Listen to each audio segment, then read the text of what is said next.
On this episode of China Unscripted, the US may be saying the right things about Taiwan, but is it taking the right actions?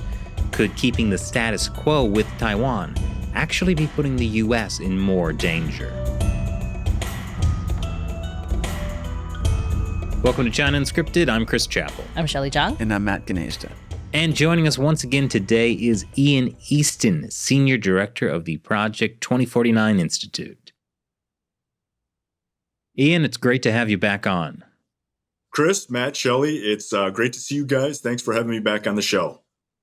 Well, so, it's the new year. So what are the Chinese Communist Party's plans for Taiwan, especially, since at the end of the year, it's going to be the 20th Party Congress and a very important meeting for the Communist Party. So what can we expect? Well, that is a very good question. I guess there's three possible scenarios for the year ahead. One is that we see the Chinese Communist Party continue the pattern of behavior that we've seen in recent years, where they steadily increase tensions year on year. And so we could see that again this year, where they start to do things that are even more coercive than what we saw last year. And of course, last year was a pretty intense year in the Taiwan Strait area. So that could continue, that pattern of coercion. But to your question, the 20th Party Congress is coming this fall. And so there is a possibility, I don't think it's likely, but there is a possibility that Xi Jinping and his comrades in the political bureau, in the standing committee, might decide to focus more on other issues, especially internal issues, domestic political issues, and that they actually turn the heat down a little bit on Taiwan. That is possible, that they downplay their intentions for Taiwan. And of course, there's a third scenario that is there's a significant uptick in tensions this year, and that they do things that are really extraordinary and really provocative. So, last year there were periods of time where analysts thought that the People's Liberation Army might make a move on some of Taiwan's outer islands. That is still something that's possible. And of course, there's always the possibility for an accident or miscalculation or surprise attack. I know, taking over Taiwan is central to the party's idea of national rejuvenation. Do you think, Xi Jinping at the Party Congress wants to be essentially declared leader for life? Do you think in order to do that, he will feel like he has to take Taiwan? No, I think he's already in a position to be a dictator for life. I think he's already done a lot of extraordinary things, a lot of very troubling things in the last 10 years to set himself up to become a leader for life of the People's Republic of China. He's already engaged in sweeping purges across the board. He's engaged in some very, very authoritarian dictatorial behavior, and I think he's already set himself up for that. I don't think he would need to do anything else, frankly, to justify the continuation of his leadership. The problem, though, I think for Taiwan is that Xi Jinping and, frankly, the broader party apparatus around him are very, very hawkish, and they are very prone to take risk. That's a pattern of behavior that we've seen in the past 10 years. And so that does not bode well for the future. Well, personally, I feel a bit relieved to hear you say that because, all of our merchandise is geared towards Xi Jinping as leader of the Communist Party. If he were replaced, we'd be in trouble.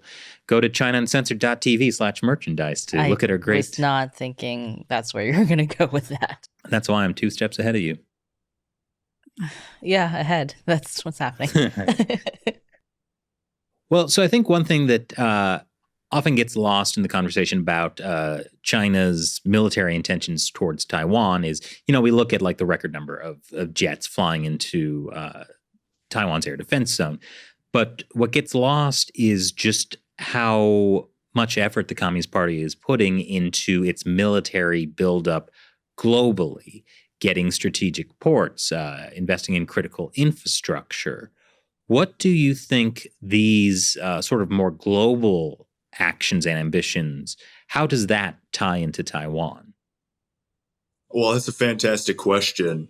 And it's true. The Chinese Communist He Party said, I has asked the fantastic one, not you, Sheldon. they have invested in extraordinary access to critical infrastructure around the world. And in fact, they're building it. They now own and operate around 100 port facilities around the world. So not just in East Asia or Southeast Asia, but also in the Middle East, also in Africa, also in Europe and South America and the Caribbean. And so they are everywhere. And they've done this under the veneer of pure commercial and economic activity. But once you peel that back just a little bit, it becomes clear that they actually have militarized many of these projects and that they intend to militarize many more in the future. And in fact, they've not, at this point, they're not even trying to hide it, that they've actually codified this into PRC law, that all Chinese entities abroad, all ostensibly commercial entities, have to follow military civil fusion. In other words, they have to install Trojan horses, backdoors into their infrastructure that allows the Chinese intelligence services and the People's Liberation Army to access that data, that information, and to leverage some of that critical infrastructure, some of those logistics nodes in the event of a conflict. And so what does that mean for the future? What does that mean for, a nightmare scenario in which China attempts to invade Taiwan? Well, in a scenario like that, the U.S. military and its allies are going to be mobilizing. They're going to be moving forces around the world, including through key maritime choke points, places like the Panama Canal. So if Chinese industry, Chinese companies, state-owned enterprises, if they are controlling places like that, how is the United States military, how are allied militaries going to be able to access that? I think that's a very important question, and I think it still remains somewhat unexplored. Could you give an example of a port where if you look at it, it's clear it's been militarized instead of just commercial? Yes. So the port in Djibouti, there is a PRC commercial port there, and right next to the port, they've extended that to build a very large military base. And that military base now has a very large garrison of Marines and potentially PLA Special Forces troops. They have a large tarmac that can be used for helicopters and also for drones.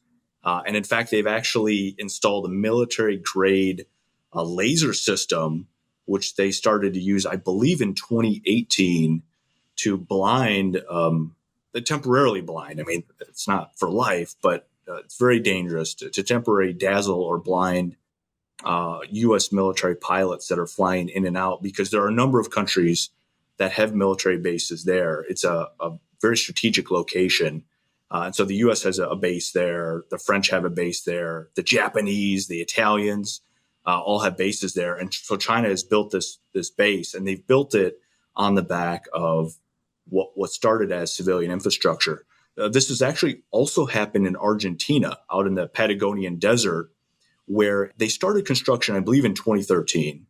And it was supposed to be a pure science project. It was cooperation between China's space program and Argentina's space program. But very quickly, by, I believe, 2015, it became clear that this was going to be a PLA space base. And it was going to be PLA only, that Argentina was not welcome to have staff there on the compound. It's a compound that's surrounded by high razor wire fences, and local government, including from Buenos Aires, can't even access it without being invited first and escorted around by Chinese military personnel. And so that's another example of a facility. Now, that's not a port facility. That is a space facility that they've actually militarized under the veneer of what initially appeared to be, in that case, a science project. And so that's another area where they'll go in and they will talk about development and cooperation, and countries will sign on to it thinking that they're going to get, economic benefits or scientific benefits or technological benefits or whatever it may be, and then ultimately see their own sovereign soil, in a sense, taken away from them and exploited by the Chinese military. Well, I know the U.S. is particularly concerned right now of a port in equatorial Guinea that China seems to be interested in doing the same thing, too, making it a deep water port with potential military applications, which would essentially give the Chinese Communist Party the ability to project power into the Atlantic Ocean, which would be a pretty big shift in balance of power. That's right. That was a very interesting story that came out in December. And it's interesting because of the location. And it's also interesting because it's indicative of a much broader trend. I mean, the Chinese government has tried to secure an airbase in Greenland, of all places. They tried to secure an airbase in the Azores, also in the Atlantic. They've made a move on a port in, I believe, in UAE, the United Arab Emirates, on the Persian Gulf. And they're starting to do that around the world, where they actually already operate these logistical hubs. The Chinese government operates a port in Australia. They operate 4 major container ports in Mexico. They're in Greece, Greece's largest container port, 2 or 3 of Europe's largest container ports. On the surface, those are all commercial operations, and they have been commercial operations. I think what's concerning for the Department of Defense and the national security community more broadly in our country and in other democracies is that pattern where the PLA starts to come in and those facilities start to be militarized.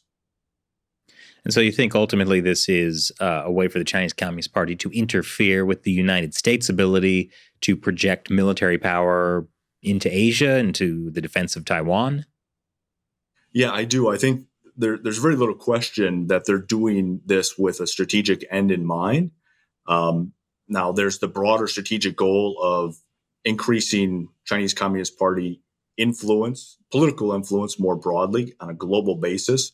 But in the event of a Taiwan scenario, something that the Chinese government military thinks about a lot and plans for and is investing extraordinary resources into, all of those facilities could potentially be used to interfere with, to disrupt, and to delay U.S. and allied military movements, where you would have ships, for example, or planes or satellites being moved to position them to defend Taiwan.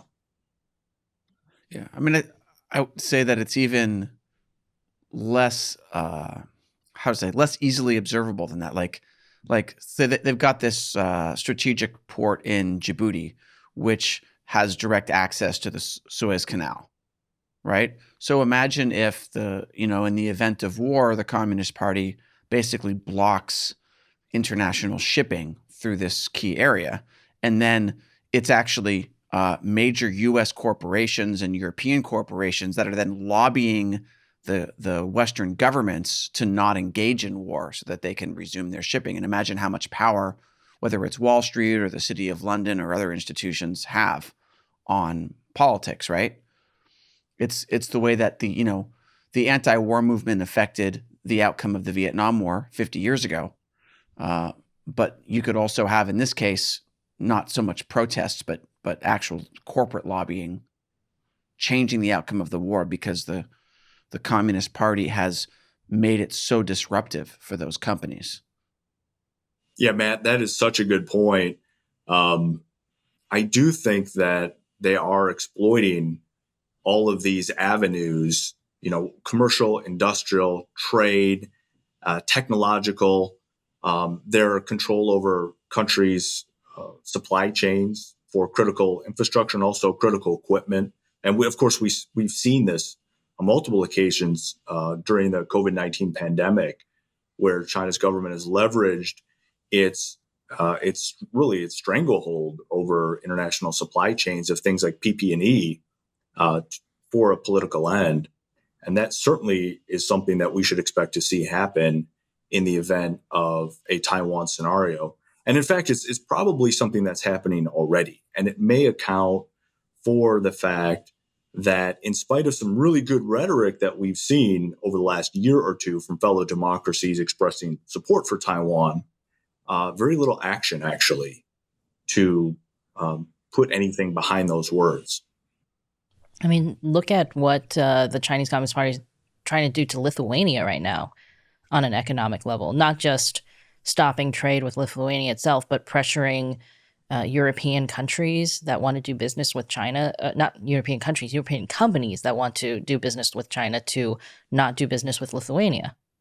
And it's interesting with Lithuania. It's not like Lithuania has like broken off ties with the PRC and diplomatically officially recognized Taiwan. They have only like done like a very little bit of a show of support for Taiwan. It began with like having a trade, like a representative office. Yeah. They're essentially the Taiwan embassy, which they can't call an embassy, use the word Taiwan, right? Instead of Taipei. Mm-hmm. And just opening one, I think. Yeah. Too, right.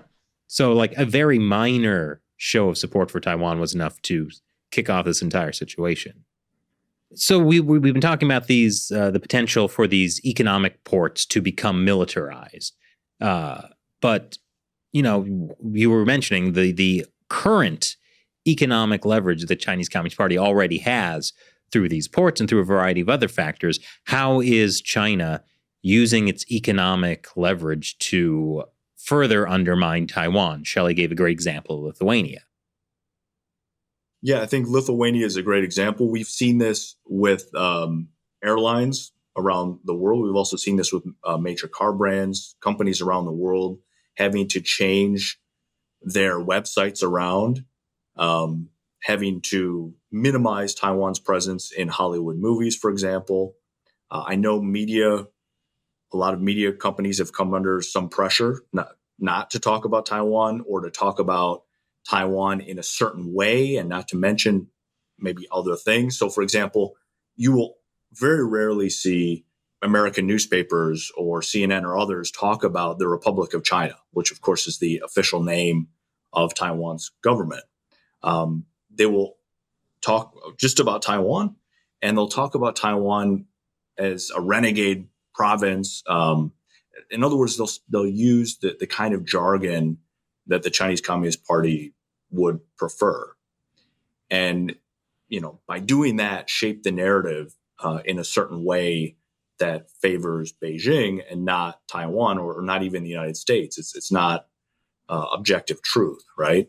And it's also complicated, of course, because United States policy when it comes to Taiwan is not based on objective reality. It's not based on empirical evidence or the facts of the matter. It's based on political expedience and precedents that were set in the late 1970s and early 1980s, which at the time made good political and diplomatic sense, but today, in view of events, appear a bit less wise.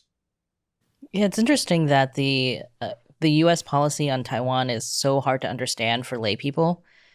Is that often reporters will just mix up the Chinese Communist Party's One China policy with America's One China policy. I see people who are kind of Taiwan experts complain about this all the time.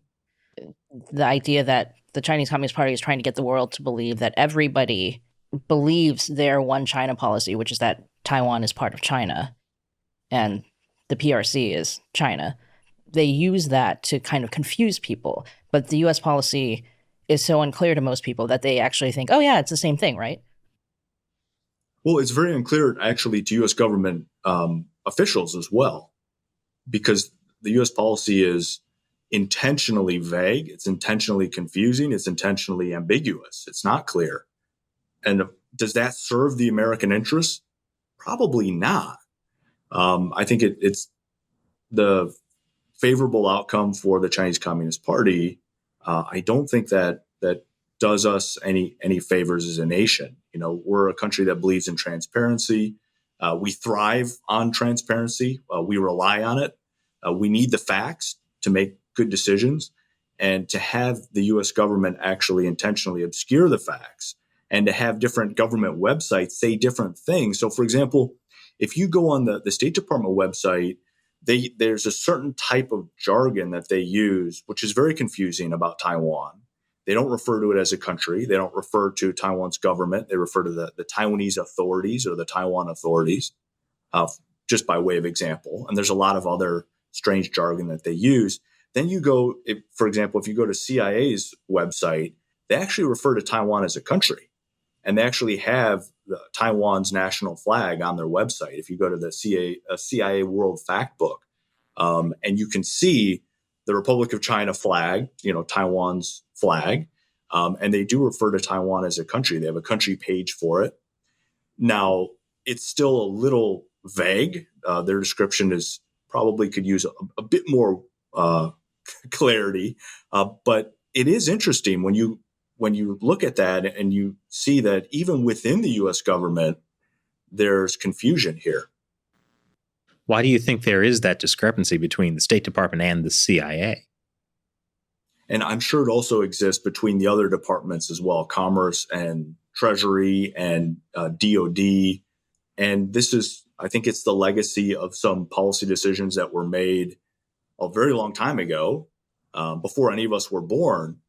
And we're still stuck with those to this day, because so far we've not had an administration, either Republican or Democrat, come along and revisit that. We have not seen any fundamental revisit of our Taiwan policy, which is based on the Taiwan Relations Act of 1979, President Reagan's 6 assurances to Taiwan, which I believe were made in 1982, and then the three communiques to the PRC, which is 1972, 79, and then 82. So that was a very long time ago, and we're still stuck with that. The world has changed in a remarkable fashion since then. China has changed, obviously. Taiwan has changed. Taiwan has gone from being a military dictatorship, which is what it was in the 1970s and early 1980s, into now one of the freest countries on the planet.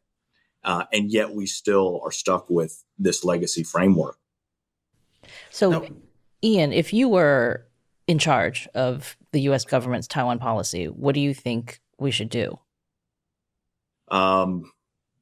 Well, I don't know. I think this is something that needs to be studied.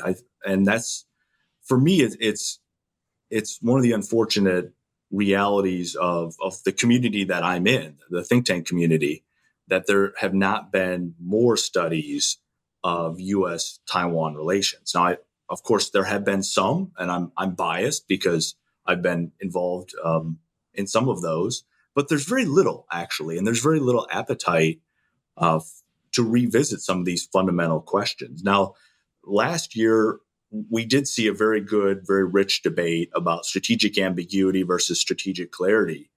But that's just one issue. That's just a military issue. That's just a defense issue. What's even bigger and broader and more important than that is our political relationship towards Taiwan, our diplomatic relationship, our vision for the future. And I think this is something that needs to be studied. We need to come up with some very good ideas for the future of how do we develop a more normal, stable, and constructive relationship with Taiwan, to borrow some of the phraseology invented by my colleague Mark Stokes here at the Project 2049 Institute. How do we do that? And how do we normalize? Because I think it is clear we need to have a more normal, stable, and constructive relationship with Taiwan. We don't today. We need to do that. We need to move towards diplomatic normalization. But how do we do that in a way that is incremental enough and cautious enough that we don't inadvertently trigger the very thing that we all want to avoid, and that's conflict in the Taiwan Strait. But how do we weigh that risk against what is probably an even graver risk of just maintaining the status quo, of just doing nothing at all, of being paralyzed? Because if we stay on the path that we're on today, conflict in the Taiwan Strait is almost certain. It's almost certain because we're on a path right now where we're actually inadvertently contributing to Taiwan becoming more and more isolated, more and more vulnerable, and weaker over time. And as we've seen many times throughout history, whenever you have a revanchist, authoritarian, hungry, ambitious leader like Xi Jinping, who's in charge of a communist dictatorship like the People's Republic of China, and their strength is growing, and they're openly advertising their desired end state, which is to take over Taiwan and destroy Taiwan's democracy. And other countries don't do anything. If they just maintain the status quo, they don't rally to the side of that smaller, vulnerable democracy, the outcome is almost always very, very dark. And so that's something that obviously we want to avoid. That's something the U.S. government needs to work very hard on. And I think some of those discussions are underway now.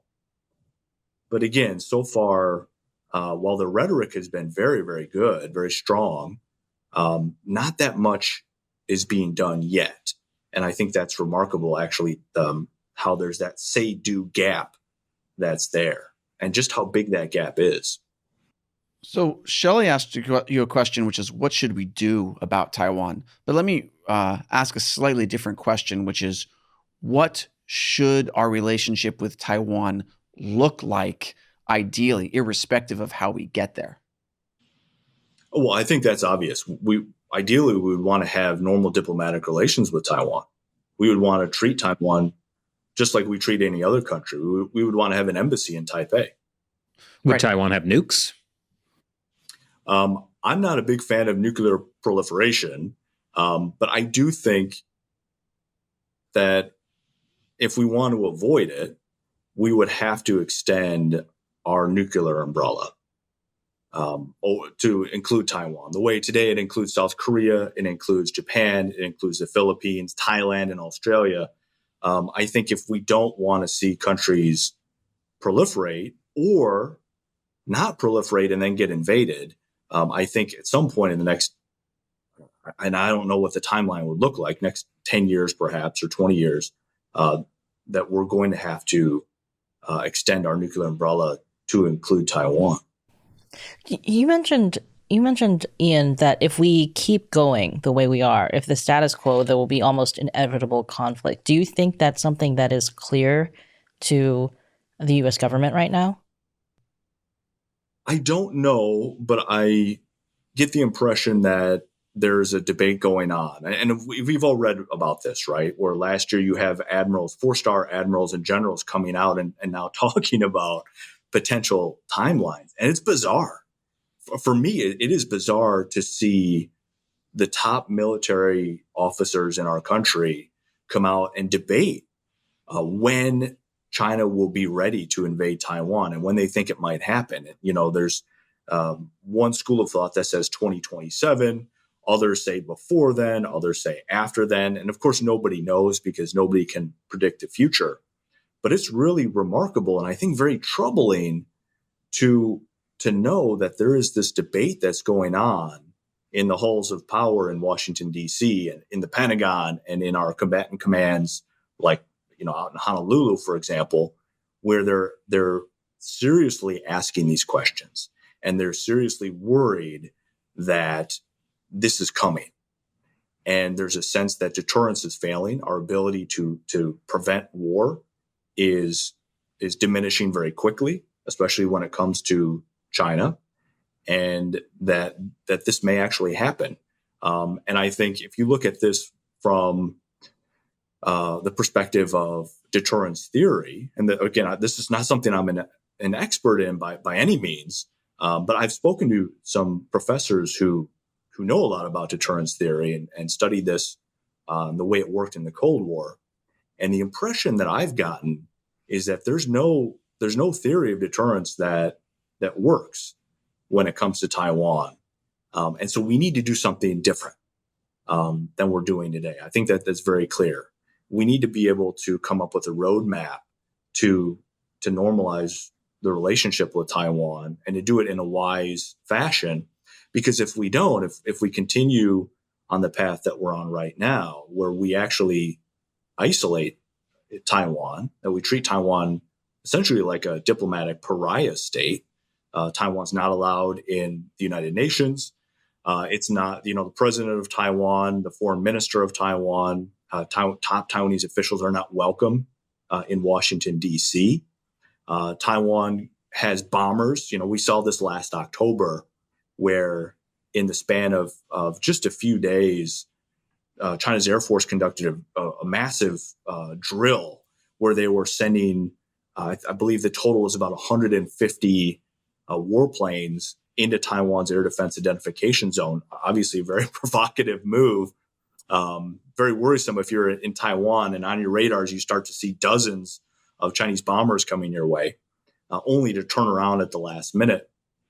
And what the U.S. government's response to that was for our president to get on the phone with Xi Jinping and not the president of Taiwan. I thought that was an odd choice that was made. I can't think of any other country in the world where, in a scenario where they're facing that type of very overt military coercion, where our president doesn't call their president, that they don't even talk to each other, that the U.S. government doesn't overtly send a message of political support. And unfortunately, that has been a policy decision that was made a very long time ago. And it's not unique to the Biden administration. The Trump administration did the exact same thing. The Obama administration did the exact same thing. And it goes back.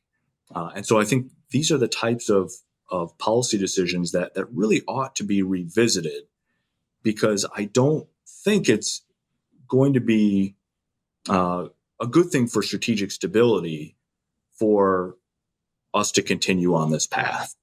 And there are a number of other examples of things that the United States government would normally do with other democracies that face these types of threats that we don't do with Taiwan.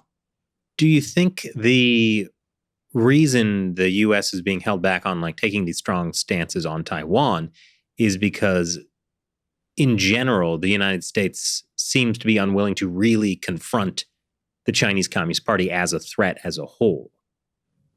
That Taiwan is being swept up in the entire U.S. policy towards China, that we still want to pretend that they are not a hostile communist regime. We want to pretend that they're not committing genocide. We've said they're committing genocide, but we're still doing business with them. Yeah. Oh, but not with Xinjiang. But, the rest of China is okay. Yeah, that's a good point. We'll say oh yeah, they're committing genocide. Don't do business with Xinjiang, but it's okay to still do business with that government. It's crazy. So is that outlook, that fundamental view of China and the Chinese Communist Party holding back meaningful action on Taiwan? I think you're right about that, Chris. I think that there's been this ossification or calcification of our brain in Washington, of policymaking over the past 40 years, where for a very long time, the policy of the United States government was to treat China like it was a normal country and not a communist country, in the hopes that one day China would be a normal country and not a communist country. That was long our policy. And it was based on, really, it turns out, in retrospect, it was based on mythical thinking. It was based on hope and not reality. It was based on anecdotal evidence from, I guess, diplomats and journalists in Beijing, and not on empirical evidence of here's what Chinese government documents actually say, or here's what Xi Jinping is actually saying in his speeches, or PLA generals or others, for example. That we've had a very troubled China policy. And even though the Trump administration started to make some significant moves to reform our policy and to change our policy and to be much more proactive in protecting American national interests, and even though the Biden administration in some very important ways has continued that, we still have as a nation, we still have so much hard work to do. And, I guess it just goes to show it's easy to change your talking points. That's relatively easy. What's much harder to do is to change your actions. And so far, that is what the U.S. is clearly struggling with. We're really struggling as a country with how do we change the way we do business with China. And that is a significant challenge. And so, one of the questions that I have, and I would warmly welcome your thoughts on this, is do you guys think that this year, the year 2022, might actually be a turning point where we start to see a lot of the good rhetoric that came out of the Trump administration on China and then on the Biden administration on China, we start to see that actually transformed into action? What do you guys think about that? Well, personally, I feel like from the Trump to the Biden administration, there has definitely been a change in how China is discussed. And perhaps more importantly, when I began China Uncensored almost 10 years ago, I did it because no one in the US was really talking about China. Not like your average American citizen. China was still the land of mists and dragons and like kung fu, whatever. Now, it seems like everyone knows something about China, and often it is a negative viewpoint of the Chinese Communist Party. So I definitely think that the tide is turning, because if more and more of the American public is knowledgeable about what the Chinese Communist Party is, inevitably that is going to create pressure on the U.S. government and on U.S. companies. Yeah, but there's another factor to look at here. Is like let's say we want to do something like establish a formal military base on Taiwan, or establish formal diplomatic relations with Taiwan, or even any of the numerous intermediary steps. What's the real barrier to that? Is it the U.S. government, or is it Taiwan's government that doesn't want to spark a war by allowing the U.S. to do these things, right? I mean, wouldn't Taiwan push back as well if the U.S. said we want to treat you as formally as a country now? That is something that deserves to be tested. My impression is that Taiwan's government, whether it's in their presidential office or in their foreign ministry, they really feel isolated, and they really feel alone, that they are standing up against the entire might of the Chinese Communist Party and its armed wing, the PLA, really by themselves. And they're having to deal with all of this coercion by themselves. And aside from some very nice words of support from our president and the prime minister of Japan and the Australian government and countries like Lithuania, you get beyond those words, and they're very good words. They make me very happy when I hear them or read them in the newspaper. But then when you look at what are we actually doing, are we actually sending cabinet officers to Taiwan to visit? And the answer is no. Are we sending any of our top generals or civilian officials from the State Department or the Pentagon to Taiwan? And the answer is no. We're sending colonels. For example, on the military side, you'd have colonels go. You might have a 1 or 2 star general go, but they do it secretly, and you never learn about it, or you learn about it only after the fact, or if it's leaked. But we're not sending high-level officials. The Secretary of Defense is not going to Taiwan, or even an undersecretary, for example. And that's also true in the State Department. We're not moving towards a free trade agreement with Taiwan, even though Taiwan's government has made, I guess, and again, I'm a little outside of my area of knowledge, such as it is. But as I understand, they've made some considerable concessions to the U.S., and the U.S. is still not making any moves towards a free trade agreement with Taiwan, just by way of example. And so this is not just a military security issue. This is across the board.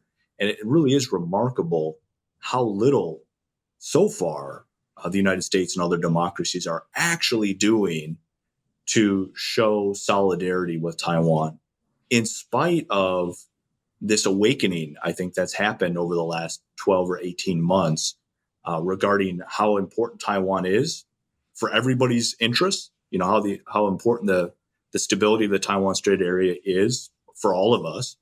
And in spite of the fact that it's now increasingly clear that China is moving toward much more coercive and much more dangerous posture towards Taiwan. Right. But my question is more like, if, for example, Biden picked up the phone and called Taiwan's president, Tsai Ing-wen, would she pick up the phone? If Biden invited her for a state visit to the White House, would she come?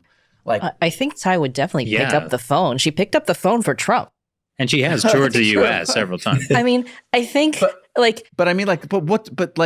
think that the risk to Taiwan. I think that is conventional thinking. That's that kind of calcified thinking that Ian is talking about, because I have heard this argument. You've got some real calcified thinking. No. Are you accusing me of having calcified thinking? Because you might be right. Well, no, I'm just saying that particular point of, and I don't think you believe that. I think you're presenting this as like a kind of a like devil's advocate kind of argument, right? Yeah. Okay. All right. Well, anyway, I think this argument is one that, you've heard over the years, is that, oh, well, Taiwan doesn't want to, right? Like, and I think Taiwan has changed a lot too. Almost as what's the worst that can happen, well, right? They're going to get invaded anyway. Well, I feel like it's kind of an excuse. Versus Tai. Yeah, like 10 years ago, Ma Ying-jeou met Xi Jinping in Singapore in 2012. And I think the Taiwanese government back then had a different, posture towards the Chinese Communist Party. Ma Ying-jeou was trying to open up economically. They had this whole, like, we're going to, kind of lovey-dovey meeting in Singapore, right? And now we're in a very different situation. Especially after Hong Kong. Right. When we were in Taiwan 2 years ago, you just asking normal people on the street, like, everybody mentioned Hong Kong as something that, like, really changed their attitude toward China, or something they were worried about regarding to China. So I think the Taiwanese government is itself in a different place than it was. Yeah, it seems like they've just been desperately trying to even just get the name Taiwan in their unofficial embassies. Right, around the that's world. true. That wasn't there that big kind of a leaked controversy a few months ago about Taiwan, the Biden administration talking to the Taiwanese government about changing the name of the representative office in the U.S. to say Taiwan instead of Taipei. And then there was like a whole blow up from the Chinese Communist Party about it, of course, but like there were apparently talks about this. You know what, like, how stupid that's going to look in 2027 or whatever, like when China invades Taiwan and then we look back and like we were fighting about what to name the Taiwan embassy, right? Like, it just seems like such a... I don't think they were fighting. I think it was like a discussion that was like, it looked like they were going to do it. I don't know. I mean, Ian, maybe you know more about this than we do. No, I fully agree. And Matt, I think you just hit the nail on the head, right? A lot of these really petty, trivial debates, these things that paralyze effective policymaking and good strategy, are going to look really foolish. And I think they already look foolish in view of the magnitude of the threat. And again, this is not just about China and Taiwan. This is something that affects all of us. Taiwan is actually essential for our own national security. It's essential for the entire security architecture of the region, the Indo-Pacific region, and the world more broadly. We all rely on Taiwan's chips, for example, and that impacts our economy directly. Taiwan's our 10th largest trading partner, which is amazing given its size. It's a small country of 23 million people, and yet it's our 10th largest trading partner. That speaks to how important Taiwan is for American national security interests, to say nothing of its location in the center of East Asia, in the center of the first island chain, right in the busiest maritime and air passageways in the world. And also, and I'm not 100% sure about this, but probably the busiest underwater fiber optic cable lanes in the world as well, because of course the internet runs on fiber optic cables much more than it relies on satellites, at least at the current time. And Taiwan's right in the middle of all that. Taiwan. I mean, you're missing the most important reason to support Taiwan, which is beef hot pot. That was somehow worse than I thought. For context, 2 years ago, we went to Taiwan to cover the presidential elections, and we went to Tainan and interviewed MP Wang Dingyu, and he brought us to this beef hot pot place in Tainan, which is their local specialty apparently. And Chris made a joke when we were at lunch about how the beef hot pot was so good that Trump should defend Taiwan if only for the beef hot pot. And then Wang Dingyu's, they posted it on his official Facebook page, and then Taiwanese media picked it up. So the media did a story on a Taiwanese television about how these foreign reporters came to Tainan and said Trump should try the beef hot pot. What was your point you were making before you got interrupted, Ian?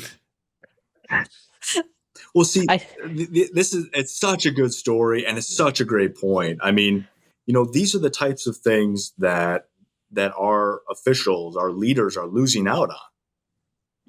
When they go to Japan, for example, our president, our Secretary of State, Secretary of Defense, they're having the best sushi chefs in the world, right? When they go to England, they're meeting with the Queen, and they're having, British tea and the best fish and chips on the planet. And, all of these things you would think don't matter.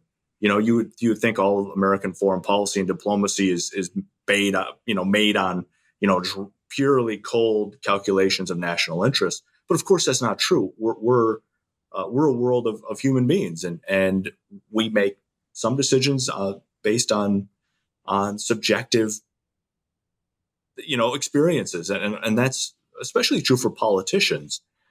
And so they miss out on that, by not having much more normal diplomatic relationship with Taiwan, by not having high level people to people exchanges with Taiwan's government. They're missing out. They're missing out on the good beef noodle soup and the bubble tea and all those other things, the softer side of diplomacy. But more importantly than that, they're missing out on the relationships and the ability. We had that discussion just a few minutes ago. Well, I wonder what Taiwan thinks about that. I wonder if they would see a more, X, Y, or Z policy decision as a threat, as something that's going to be too provocative, that's going to put them in a dangerous place with China. Or are they going to see that as something that's going to reassure them? The answer is we could just ask them. Yes, exactly. But you would have to have a relationship of real trust with real friends to get an honest answer, because politicians may just say what they think the other side wants to hear. And of course, this is especially true in some other cultures that are not as necessarily as straight shooting and as open and as wild as Americans can be when we talk to others around the world. Different cultures can be more reserved, for example, and more sensitive. That's true in Scandinavian countries. It's true, I think, in East Asia. And so to get a good read, to really get to the ground truth, I think you have to have these relationships that are built on trust. And in order to build trust, you have to be able to meet each other in person and to develop those kinds of relationships over things like, hot pot. And unfortunately, we don't have that right now with Taiwan. Yeah, no, I mean, it's a good point, because other than Taiwan being, the unsinkable aircraft carrier that defends the first island chain and all that, it's the best reason to defend Taiwan against an invasion is you have 23 million wonderful people who share our values largely, believe in freedom and democracy, and have their own amazing rich culture that would be wiped out if China invaded, the way that the Communist Party wiped out China's culture in mainland China. Or what they're doing in Hong Kong right now. Yeah. Or Xinjiang, or Tibet, or anywhere.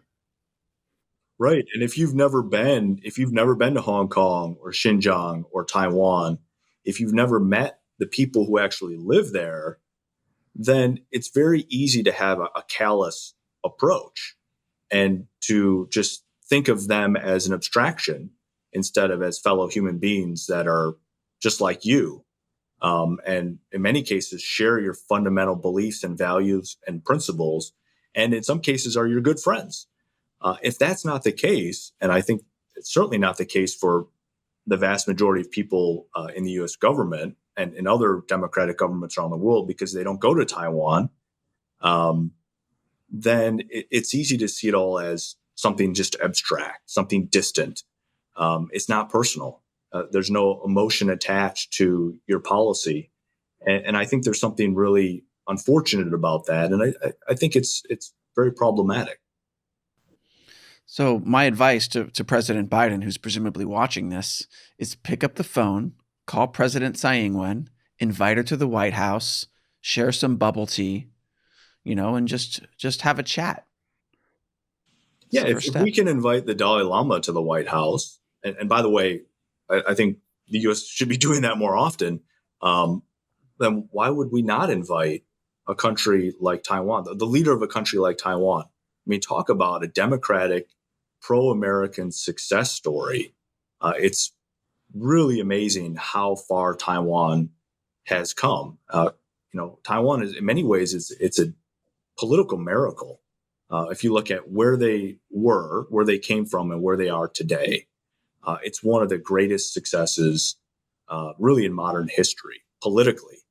And it is unfortunate, I think, that our government and their government don't have much closer relationship. And unfortunately, and that would be true in any case. It's even more worrisome given the threat that Taiwan faces, and given the threat that by way of extension, we as a country face, and the fact that we share a common enemy and a common rival in the Chinese Communist Party. And yet we're not standing shoulder to shoulder. And in many cases, we're not even talking to each other. Right. But I mean, ironically, if Taiwan wasn't facing this imminent military threat, we probably would establish normal diplomatic relations with them, because why not? Well, you would think so, right? But if you look at the 1990s, for example, why did the United States government treat Taiwan like a pariah in the 1990s? After the Soviet Union came unglued and cracked up in 91, and we now have what President Bush at the time called a new world order that was going to be based on, liberal American principles and values. And we're going to recognize former Soviet states as free and independent sovereign countries. Why did we not do that with Taiwan? Because Wall Street wanted access to the China market and convinced, Bush himself loved China and the CCP. You're talking about HW. Yeah. Yeah. But I think in the 90s, right, because H.W. Bush ended his presidency in 92, and then you had Bill Clinton from 92 or 93 till, the end of 2000, essentially, right? So I think what happened is Wall Street convinced the Bill Clinton administration that what we ought to do is establish warmer relationships with the PRC.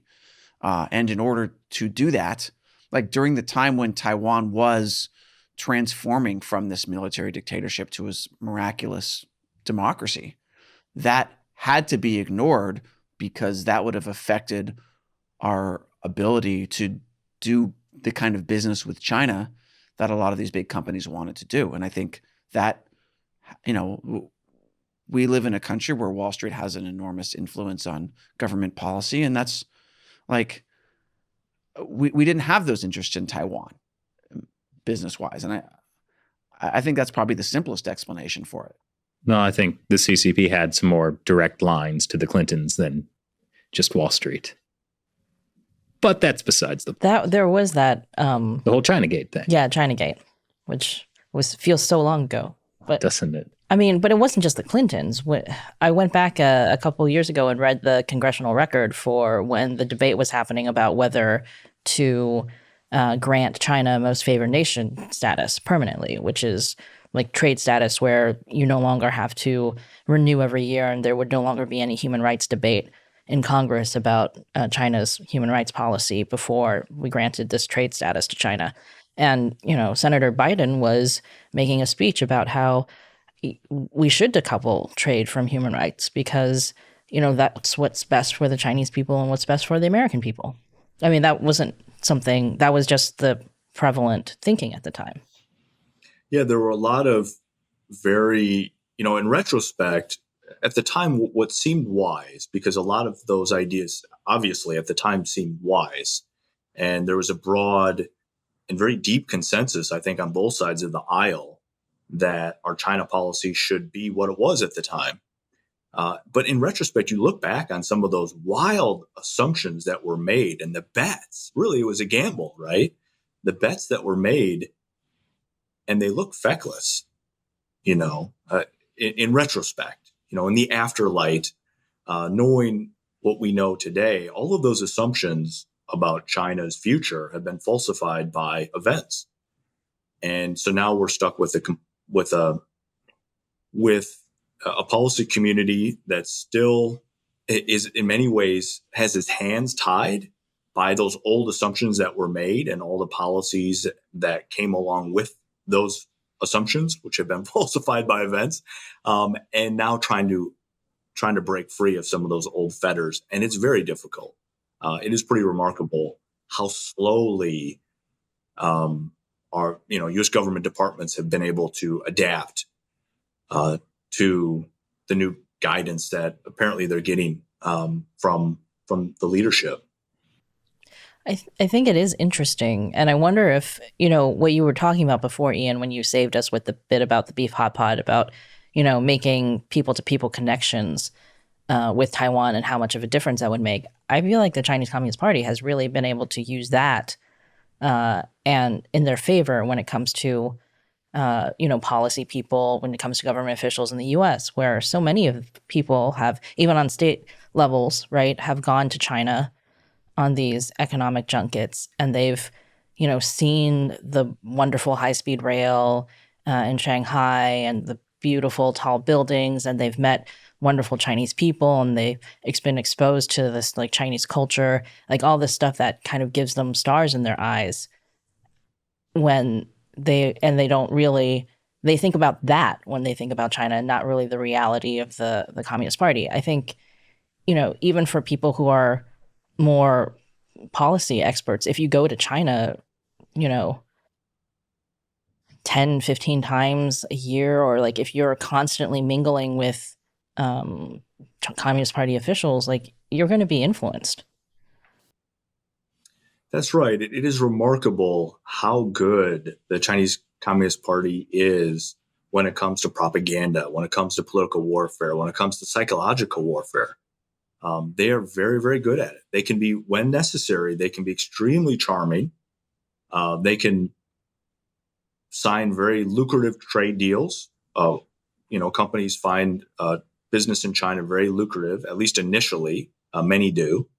And then only later do they realize that now they're being held hostage and they have to do whatever the authorities in Beijing tell them to do, even if it's nitnoid things like you have to change your website or you have to disinvite so-and-so from your meeting or from your board or whatever it may be, that they realize they're losing their own sovereignty. They're losing their ability to make independent decisions as a corporation maybe, or as a university, or what have you, because they have been, in a way, they've been lured in, and then now they're captured. Now they're stuck. And I think that that's happened across the United States.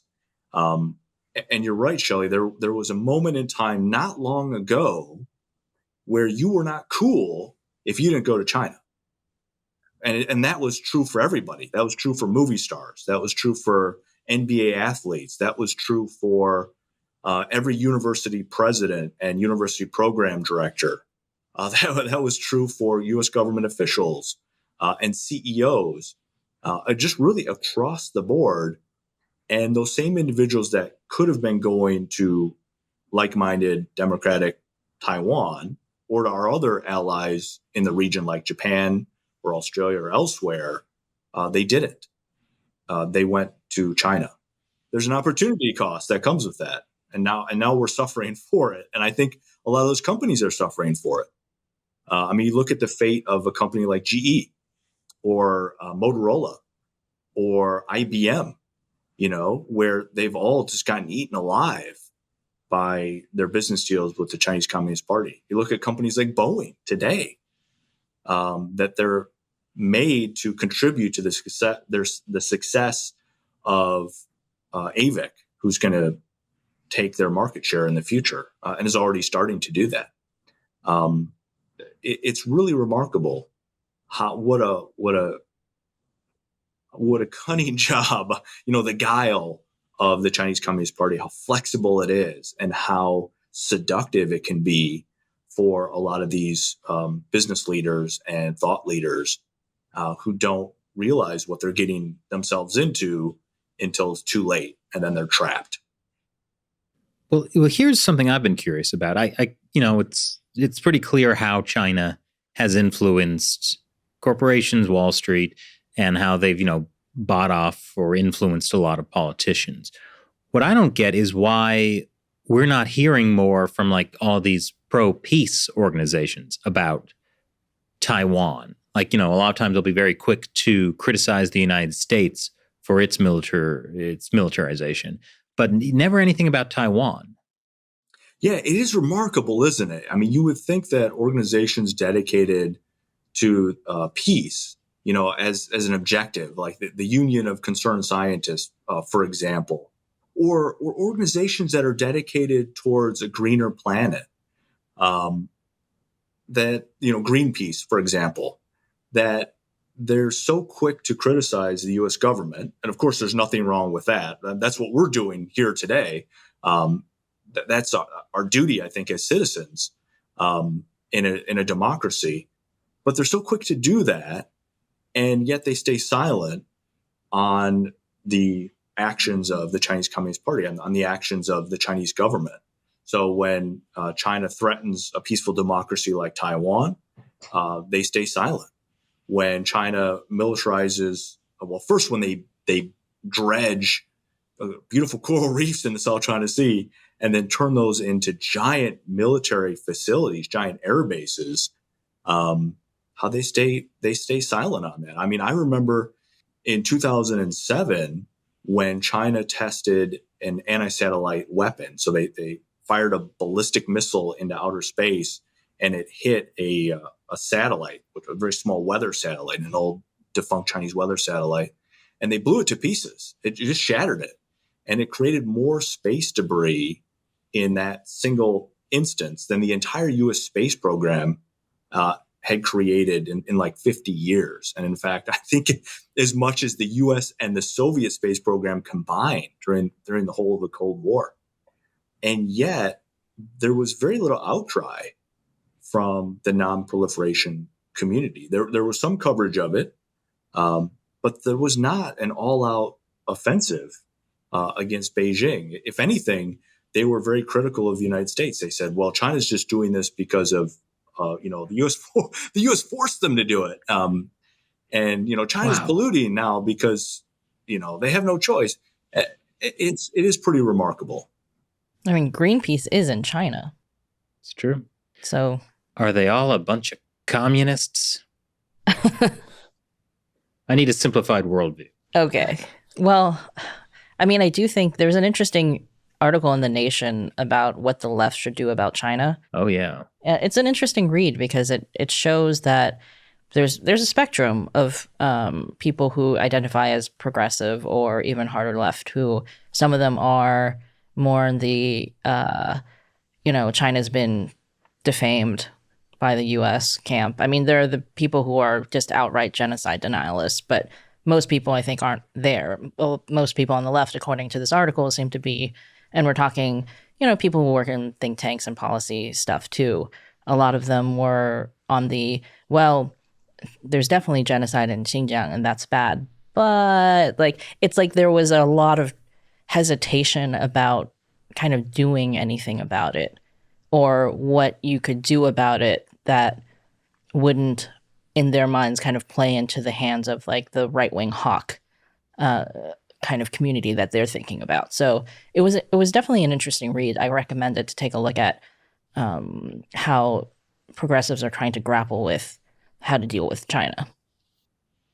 Yeah, I think it's very unfortunate that this has become a partisan issue. This should not, China policy should not be a partisan issue at all. It doesn't matter if you are right, left, center, somewhere in between, unless you're far, far left, unless you're a communist and you believe in Marxist-Leninist thought and Mao Zedong thought, or unless you are on the extreme right and you're a fascist or a neo-Nazi. So you're talking about tiny, tiny minorities, really tiny minorities of the American population on the far extremes. Unless you're there, for everybody else, 99.9% of Americans should be looking at what China's government is doing and should be horrified by it, based on whatever is your pet political interest. If you're on the right and you're a national security hawk, you should be horrified by China's massive military buildup. If you're on the left, you should be horrified by China's pollution.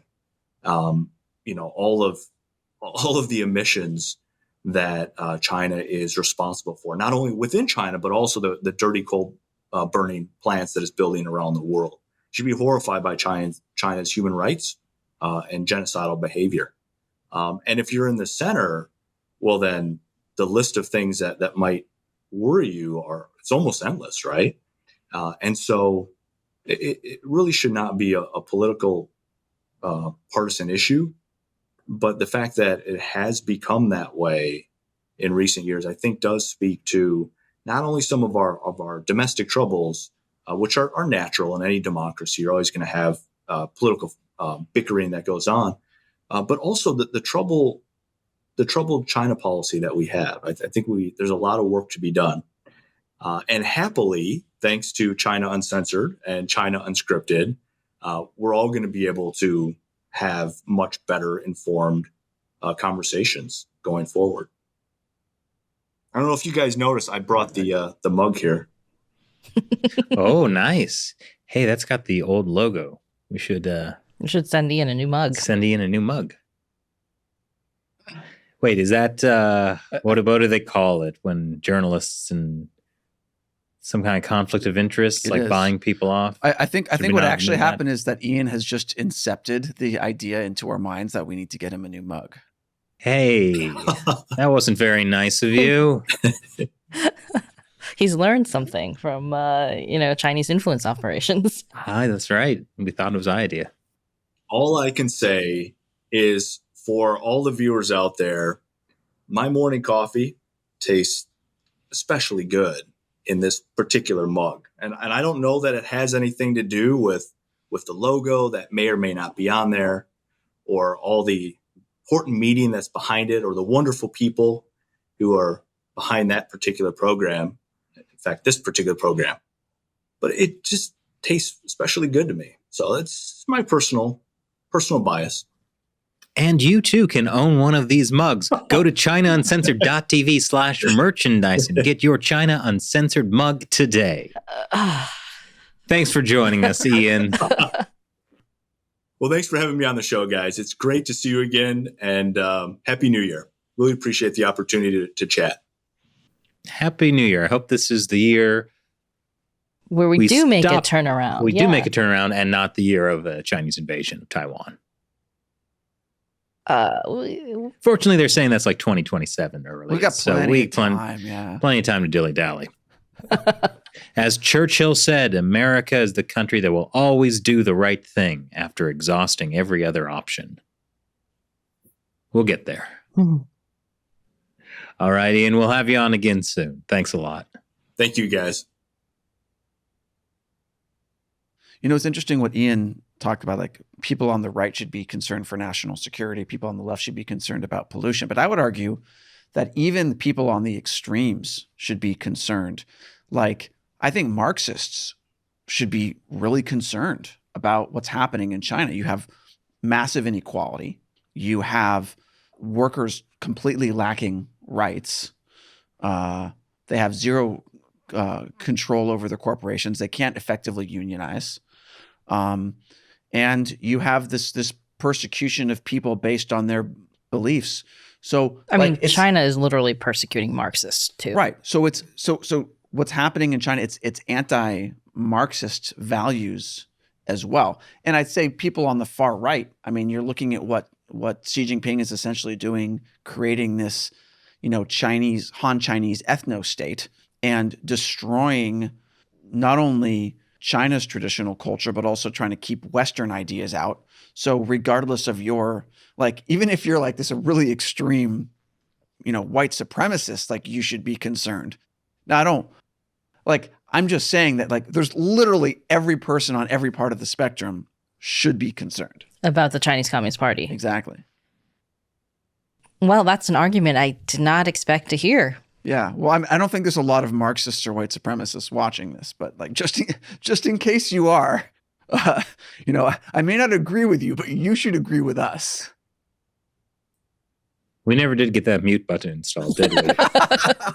I just wasn't really sure where to go from that, because I see your point, but also that's a really awkward transition. It is. Yeah. No, I like to make things as awkward as possible. Hey, beef hot pot. Oh, man. Actually, when Ian was talking, I think it is pretty much a bipartisan issue, the concern about China. The Nation article was more about, because, a lot of progressives think that we need to work with China on things like climate change. Oh, yeah, the John Kerry argument. Yeah, so basically it was kind of grappling with how to oppose the bad things that the Chinese Communist Party is doing while also working with China, which I think that's the wrong framework. That framework is going to lead to trouble. Yeah, it's like negotiating with terrorists. Like, essentially, the Chinese Communist Party is holding the climate, the environment hostage. And so it's like, oh, well, we have to negotiate with them so they don't just kill the hostage. No, that's a good point. I mean, I would say that because people, like, if you look at it just ideologically, there's reasons all over the spectrum to oppose what the Chinese Communist Party is doing, whether it's ideological or morally, right? But if that's the case, if people on the right and left should easily be able to see reasons why they need to stand up to the Communist Party, what's really happening? And I think what's happening is just human greed. There's this belief that by working with China and by doing what they demand, we will be able to personally enrich ourselves as politicians or as I don't think that's the only. I don't think that's CEOs. the only thing. Yeah. I mean, that might be what's motivating people like Ray Dalio, but I think, Ian was talking about the problem with how long it takes the policy community to try to struggle with how to change Taiwan policy. I think that's what's happening with China policy now. Like, everybody can agree that, genocide in Xinjiang is bad, or like the vast majority of people can agree that, but then what do you do about it? Yeah, and I think there was just so much bad ideology, like the Kissinger doctrine with China. Like, I think for so long, so many people genuinely believed the way to make China better was by working with the CCP and by, like, sending money there. They would get in contact with our amazing Western values and they would transform. And I think, a lot of people genuinely believe this is the good thing to do. And now it's hard to change. Yeah. I mean, They have the same problem that I have, which is they can never admit they're wrong. I mean, I think that's a pretty common human failing. It's pretty hard to admit when you're wrong. Yeah, it's totally very common. But I also think that there's something of a death by 1,000 cuts thing going on here, where sometimes the things seem so petty and small. But then when they all add up, it leads to the Chinese Communist Party having a lot of influence over the rest of the world. Like, this is an example. Moleskine, the company that makes notebooks, they announced last year a partnership with Shanghai TEDx Shanghai. And then someone on Twitter posted that there was a difference in how their planners mentioned Taiwan. Like they had a Whoa. planner that had, listed all the countries in the world. And then it used to just say Taiwan. And now it says, now it used to say Taiwan. It might have said ROC too. I forget the exact picture. But then now it says Taiwan, parentheses, province of China. And that is why it is so important to buy things not made in China. For instance, our China Uncensored mugs are not made in China. Neither are any of our t-shirts on our merchandise site. So if you'd like to stick it to the Chinese Communist Party, don't buy in China. Buy from ChinaUncensored.tv/merchandise. Well done, Chris. You're really on a kick today. Well, I know we have an upcoming new t-shirt design that will be fantastic, and you'll want to get yours too. Coming out this week. So, ChinaUncensored.tv/merchandise. Once again, I'm Chris Chappell. I'm Shelley Zhang. And I'm Matt Ganejda. Talk to you next time.